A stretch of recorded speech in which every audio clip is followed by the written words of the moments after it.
हमारी पार्टी के वरिष्ठ नेता पूर्व प्रदेश अध्यक्ष आदरणीय संजय जायसवाल जी,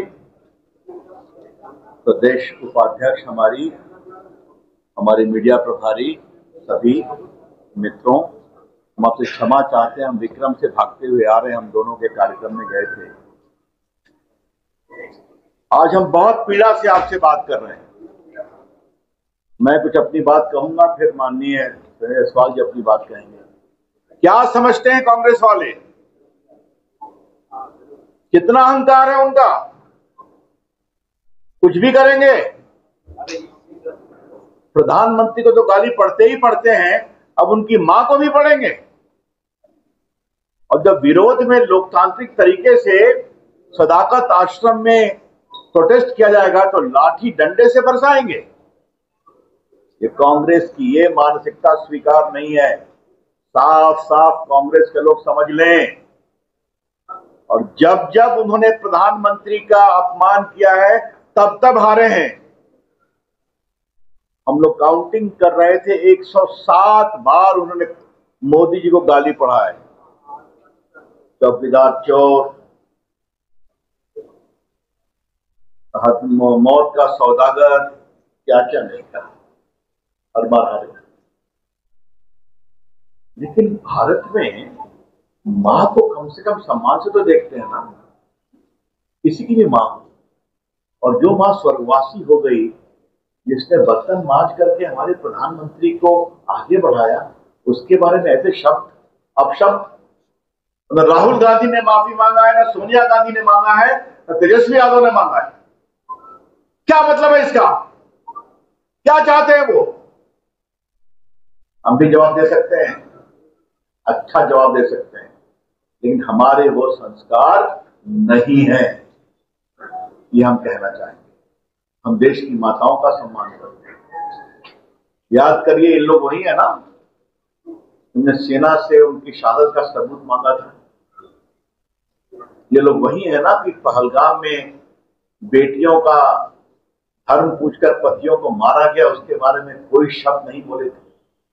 खुद बाद में देश में जब बदनामी हुई तो भागे भागे गए। SIR पर हमने बहुत बात की है। ये जो दोनों राजकुमार घूम रहे हैं, कितना झूठ बोलेंगे?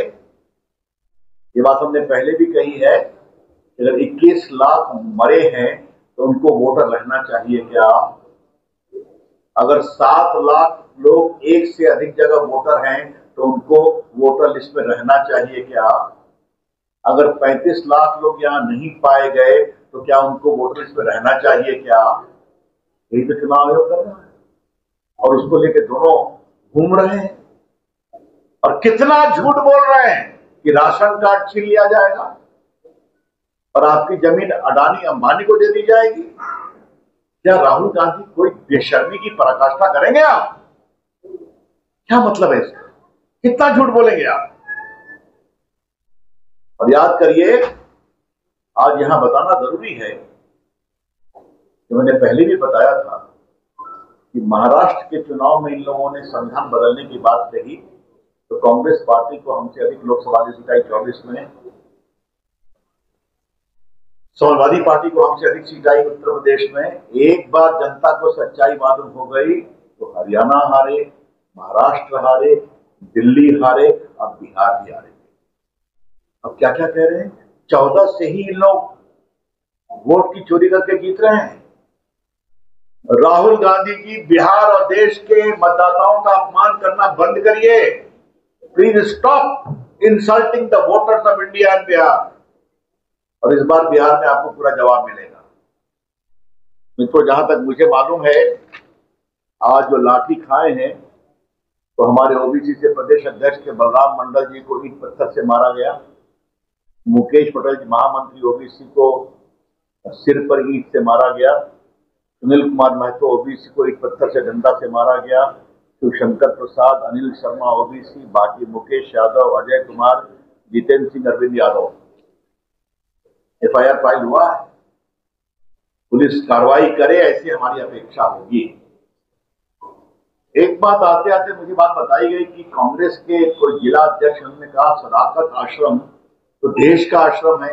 इस पर हम हमला नहीं करने गए थे, हम विरोध करने गए थे।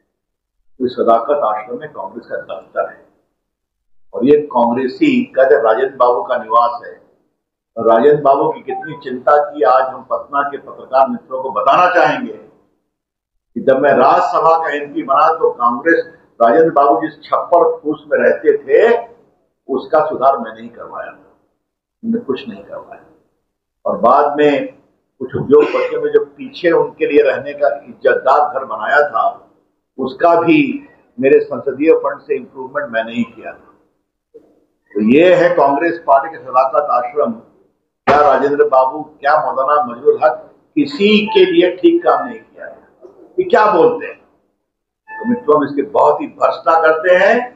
बिहार की जनता बहुत जवाब देगी इस तरह के क्रूर हमले का, पुलिस कार्रवाई करेगी। इस विषय को पूरे प्रदेश में बहुत गंभीरता के साथ हम रखेंगे। देखो मित्रों, सोचने की बात है, एक तरफ हमारे प्रधानमंत्री की मां का अपमान, आज नीतीश बाबू की सरकार में देखिए कि 2,70,00,000 परिवार हैं तो हर महिला को 2,10,000 रुपया एडवांस देने की का निर्णय किया गया है। ये सोचने की बात है।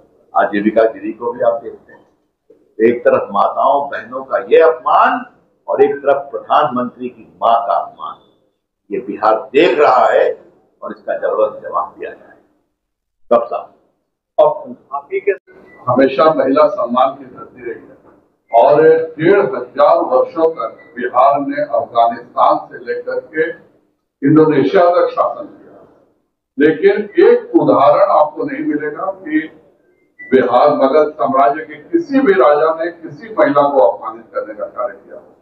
आज राहुल गांधी जी और तेजस्वी यादव जी जिस भाषा में बात कर रहे हैं और उनके से सीख करके उनके द्वारा बढ़ावा देने के कारण जिस भाषा में उनके लोग बात कर रहे हैं यह बहुत ही निंदनीय है। जिस प्रकार की भाषा का प्रयोग माननीय प्रधानमंत्री जी की माता के लिए हुआ है, यह जितनी भ्रष्टा की जाए कम है और देश इन लोगों को सबक सिखाएगा। ये लोग जिस राजनीतिक फायदे के लिए इस तरह की घटिया हरकतें कर रहे हैं उनका जवाब बिहार ईवीएम से देगा। लालू के जमाने में भी उनके बुलेट का जवाब बैलेट से उनको मिल चुका है। और तेजस्वी और राहुल गांधी के जो ये कुशासन की यात्रा चल रही है कि एक शब्द वह बिहार के विकास पर नहीं बोल रहे हैं, उनका कोई एक मॉडल नहीं है, केवल एक ही बात कर रहे हैं कि वोट का अधिकार छीना जा रहा है। क्या राहुल गांधी धांधली से सांसद बने हैं? क्या तेजस्वी यादव की बहन मीशा भारती किसी वोट चोरी से सांसद बनी है? अगर राहुल गांधी ने कुछ गड़बड़ करके वह सांसद बने वो बताएं, उन्हीं के मॉडल से सब कोई जान लेगा। सही बात यह है कि जनता की इच्छाओं का अपमान करना कांग्रेस अपनी बकवासी समझता है और इसके कारण आज कांग्रेस विनाश के गल पर है। अगले चुनाव में कांग्रेस का एक भी विधायक नहीं मिलेगा और तेजस्वी की पार्टी भी समाप्त हो जाएगी। इस तरह की हरकतों को बिहार का कोई नागरिक बर्दाश्त नहीं करेगा और हर हालत में हम सबक सिखाएंगे। आज एक शांतिपूर्ण प्रदर्शन के खिलाफ जिस तरह से ईंट पत्थर चलाए गए हैं हम उसकी भी भर्त्सना करते हैं और यहाँ पे सुशासन का राज है। नीतीश जी के राज में जिन लोगों ने यह कार्य किया है उन सभी को निश्चित तौर पर सजा मिलेगी।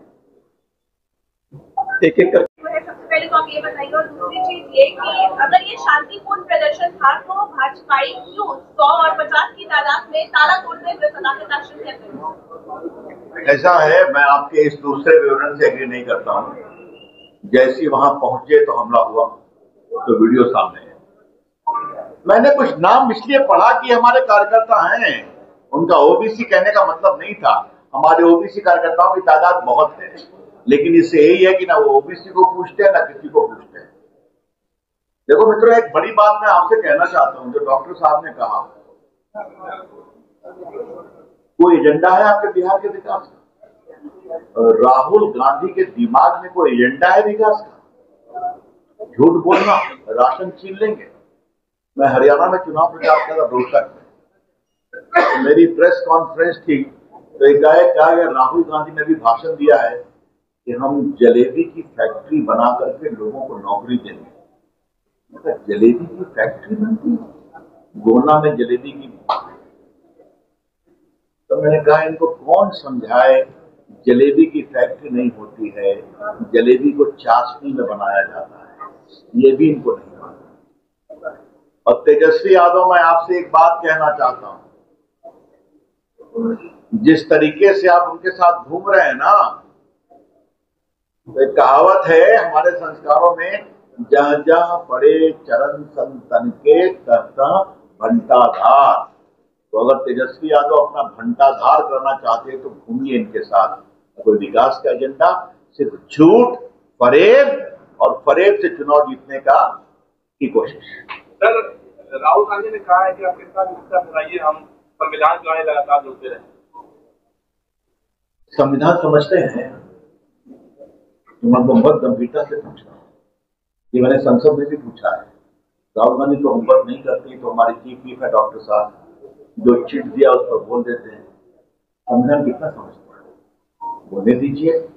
संविधान की लड़ाई में जब इमरजेंसी में जेपी की किडनी खराब की गई, तो हम लोग को मीसा में बंद किया गया, जब लाठी से पीटा गया, उस समय के बारे में राहुल गांधी ने कोई माफी मांगा है? जब संविधान को सुपरसीड किया गया, जब प्रेस वालों के ऊपर सेंसरशिप लगाई गई, जब सुप्रीम कोर्ट हाई कोर्ट के जजेस को सुपरसीड किया गया, तब राहुल गांधी ने आज तक कहा कि गलत हुआ है। क्या बात करते हैं? एक सवाल है, सीमांचल में संजय जायसवाल, सीमांचल में 3 लाख लगभग लोगों को संदिग्ध बताया चुनाव आयोग ने, उन्होंने नोटिस भेजने की तैयारी। यह SIR होता ही है कि हर जेन्युइन वोटर को शामिल किया जा सके और कोई गलत वोटर छूटे नहीं। और उसी के तहत यह इलेक्शन कमीशन का काम है। इसमें मैं कुछ भी नहीं बोलना चाहूंगा। इलेक्शन कमीशन तय करे, लेकिन जो अर्हताएं इस देश में प्रत्येक नागरिक को होना चाहिए, अगर उसमें कोई भी कमी इलेक्शन कमीशन पाती है, तो यह उसका जिम्मेवारी है कि उस व्यक्ति के बारे में पूरी जांच करे और तभी वोटर लिस्ट में नाम इंक्लूड हो, क्योंकि इलेक्शन कमीशन के वोटर लिस्ट की पहली आवश्यकता है कि वह व्यक्ति भारत का नागरिक होना चाहिए। तो अगर किसी के भी कागज में कोई कमी पता लगती है, तो जाहिर बात है यह इलेक्शन कमीशन की जिम्मेवारी है कि वह पूर्ण जांच करके ही उसके लिस्ट में नाम डाले। और उसी के लिए 1 महीने का समय और दिया गया है, 30 सितंबर तक का समय दिया गया है कि हर तरह से वेरीफाइड होकर के ही किसी भी वोटर का नाम रहना चाहिए या फिर कटना चाहिए। मैं एक बात और ऐड करूंगा डॉक्टर साहब की बात में। वोटर बनने के लिए भारत का नागरिक होना जरूरी है, इसके अलावा उस कॉन्स्टिट्यूएंसी में वोटर भी होना जरूरी है। मैं पटना साहिब का सांसद हूं, तो मैं पूरे पटना में वोटर नहीं बन सकता। एक बूथ वुमेन्स कॉलेज पर मैं वोटर हूं। ये बेतिया के सांसद हैं, आपका बूथ क्या है? विपिन मिडिल स्कूल में वोटर है। और ऑर्डिनरली रहना पड़ेगा अपने क्षेत्र में, आपको ये नहीं चलेगा। और आपको जिंदा भी रहना पड़ेगा, और दूसरा आपको 2 जगह वोटर नहीं बनना पड़ेगा। ये भारत के निर्वाचन का चुनाव का कानून है। तो अगर चुनाव आयोग जिसको संवैधानिक दायित्व है वो उसको फॉलो कर रहा है, तो गलत क्या है? क्या परेशानी है इनको? ये तो सवाल है।